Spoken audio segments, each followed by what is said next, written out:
All right, we are doing lesson 47 in your Route 66 workbook, so go ahead and make sure your workbook is out on page 229.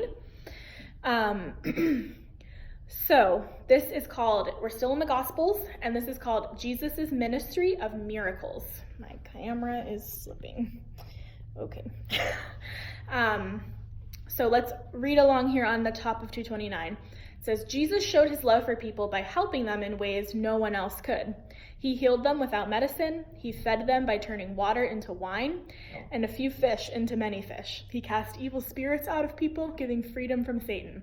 However, Jesus' miracles not only helped people, but they also proved that he came from God.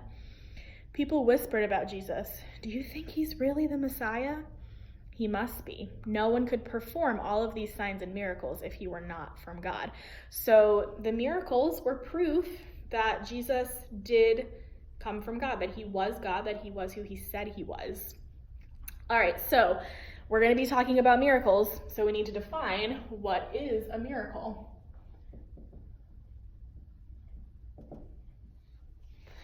Your book is going to identify 3 bullet point phrases of how we can identify what a miracle is.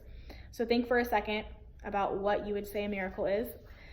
How would you define that? The first way your book defines a miracle is it was designed to prepare man for God's message.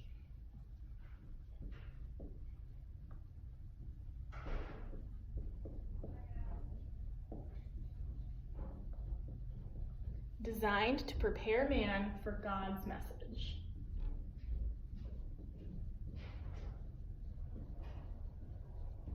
So people seeing miracles makes them start to think about God being involved in that, and then opens them up to being willing to hear what God had to say. A miracle also confirms God's approval of the message and the messenger. So whoever is performing the miracle, it confirmed that that person was approved by God, and what they were doing was approved by God. So miracle confirming God's approval.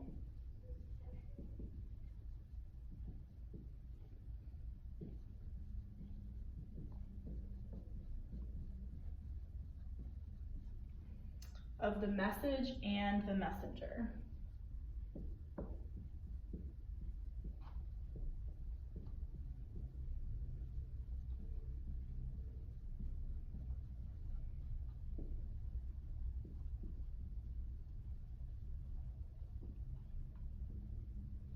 And then finally, probably more of what you would think of as a miracle, an extraordinary act of God observable to man as a sign.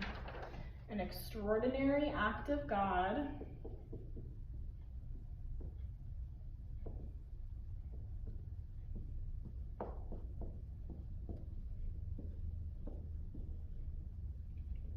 observable to man as a sign. So all 3 of those definitions tell us what a miracle is. It prepares man for God's message, it confirms the person who's doing it, that they're approved by God, and it is an act of God that is observed as a sign. It's something that couldn't happen outside of God doing it. So we see in the Gospels that Jesus did a lot of these things. And we are going to identify what a lot of them are in this lesson.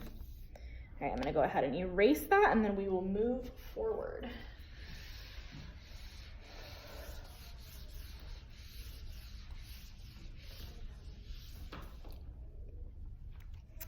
All right, so Jesus' miracles teach us about who he is and what he can do. We're going to look at some verses here to identify what some of his miracles were. And we're going to actually group them into categories. We're going to see that Jesus has power over 3 main areas as we see in his miracles. So first of all, Jesus has power over disease.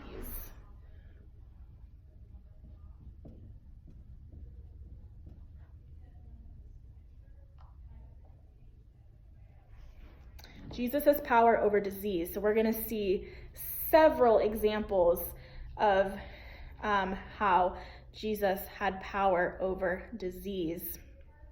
Again, for time's sake, so that this is not super lengthy, I'm not going to read every single one of these. So in Matthew 9, 1 through 8, if you look at that passage, he heals a paralyzed man.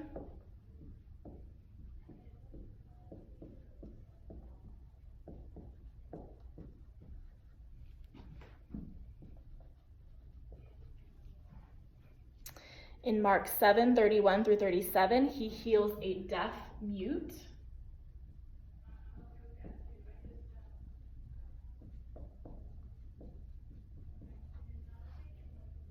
That means someone who can't hear and can't speak. In Luke 4:40, I'll read that one. That's just a short one so we can read. I'll try to read at least one passage from each section. Some of them I might read more if they're shorter. And again, of course, you should go and read it on your own.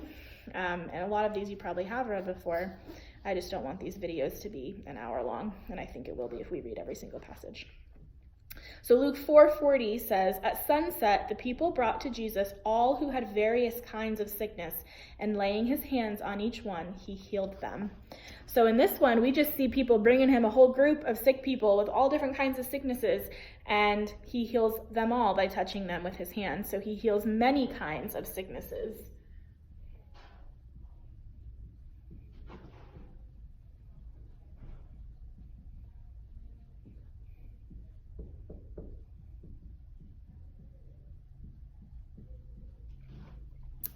And then finally, in John 5, 1 through 9, he heals a lame man. That means someone who couldn't walk.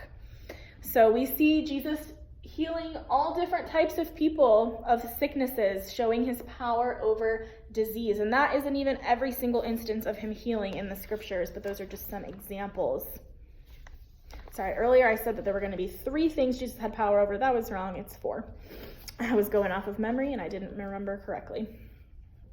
All right, so that's Jesus has power over disease.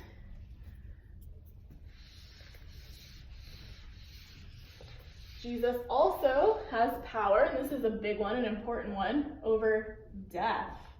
We know that because obviously he rose from the dead. That's what we're going to be celebrating soon at Easter time. But he had power over death for other people as well. Let's see. Let's read Matthew 9, 18 through 25. He raises a dead girl to life. Raises a dead girl.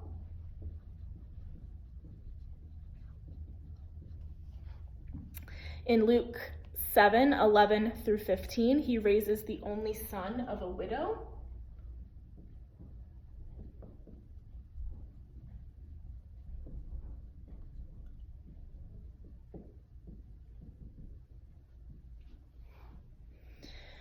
And then we'll read John 11, 38 through 44, because that is a fairly well-remembered passage.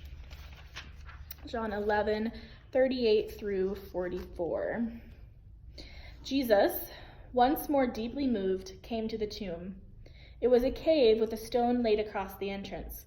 "Take away the stone," he said. "But Lord," said Martha, the sister of the dead man, "by this time there is a bad odor, for he has been there 4 days." Then Jesus said, "Did I not tell you that if you believe, you will see the glory of God?" So they took away the stone. Then Jesus looked up and said, "Father, I thank you that you have heard me. I knew that you always hear me. I knew that you always hear me. But I said this for the benefit of the people standing here, that they may believe that you sent me." When he had heard this, Jesus called in a loud voice, "Lazarus, come out." The dead man came out, his hands and feet wrapped with strips of linen and a cloth around his face. Jesus said to them, "Take off the grave clothes and let him go." So that's the instance where Jesus raised from the dead his close friend Lazarus. So he raises Lazarus.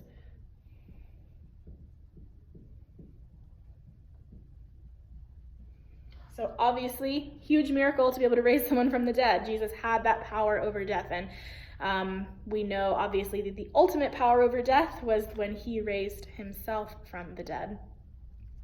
All right, so that is his power over death. Another category here, Jesus has power over evil and Satan.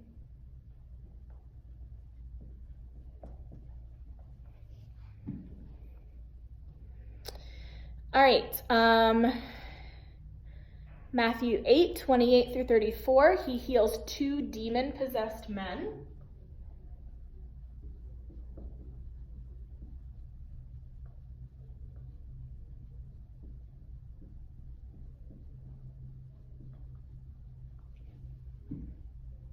In Mark 9:14 through 27, he heals a boy with an evil spirit.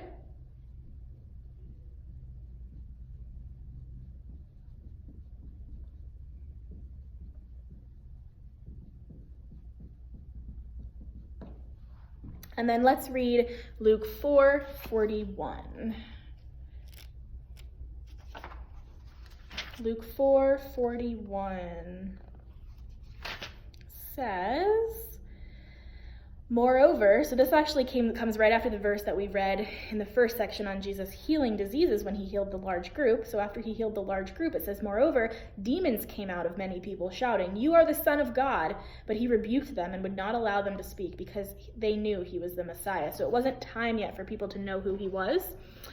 But so he healed all these sick people, and it turns out some of those sick people were actually possessed by demons, and the demons came out too because they listened to Jesus at his command and they recognize who he is and know who he is. So he casts out many demons.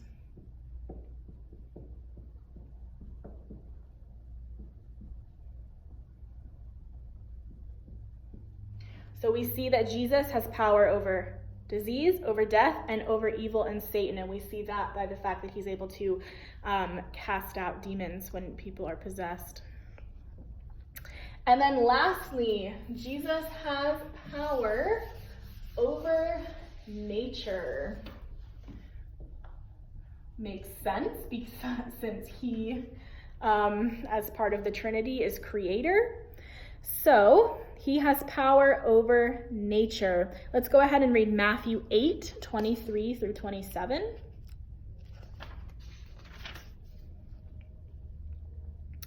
Matthew 8:23 through 27. Then he got into the boat and his disciples followed him. Suddenly a furious storm came up on the lake so that the waves swept over the boat. But Jesus was sleeping. The disciples went and woke him, saying, Lord, save us, we're going to drown. He replied, you have little faith. Why are you so afraid? Then he got up and rebuked the winds and the waves, and it was completely calm. The men were amazed and asked, what kind of man is this? Even the winds and the waves obey him. So they're saying to themselves, obviously this is not just a man. He has power from God. So in that passage in Matthew, he calms the storm.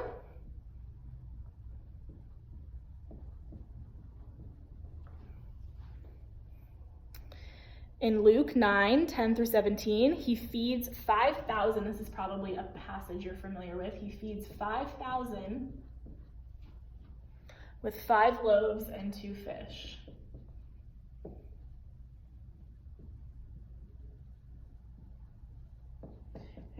Another story happens where he feeds, I think it's 3,000 or 2,000 people another time as well. So he was able to take a small amount of food resources and feed tons of people. It just kept multiplying. And then in John 2:1 through 11, he changes water into wine.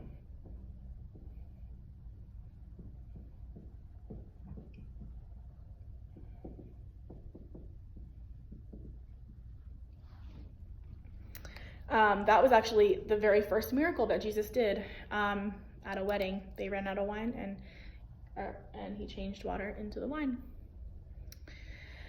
All right, so that's kind of the overview of this lesson. The next thing you'll see there on page 230 is a matching exercise where it gives even more examples of miracles that Jesus did.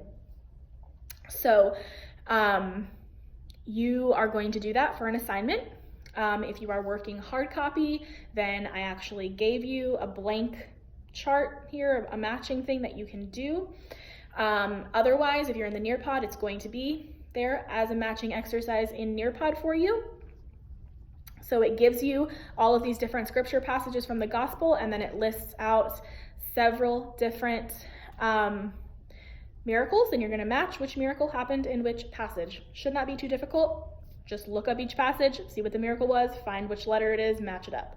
Shouldn't be a hard thing. That'll be an assignment grade for you in Bible. And that was the whole lesson for lesson 47. The think about it question just says, what do Jesus' miracles reveal about who he is compared to all other men? I am going to put a collaborate in the Nearpod because I'd like to hear your responses to this question. I know last time I did a collaborate, it didn't work. I didn't realize I had to change my settings to make them open. So the settings should be updated. It should work. If the collaborate doesn't work, don't worry about it. But it should be working this time. So I'm interested to see what you think about what Jesus' miracles show us about who he is compared to other people. All right, that is lesson 47. You got that matching exercise to do, so get that done, and then you can move on to 48.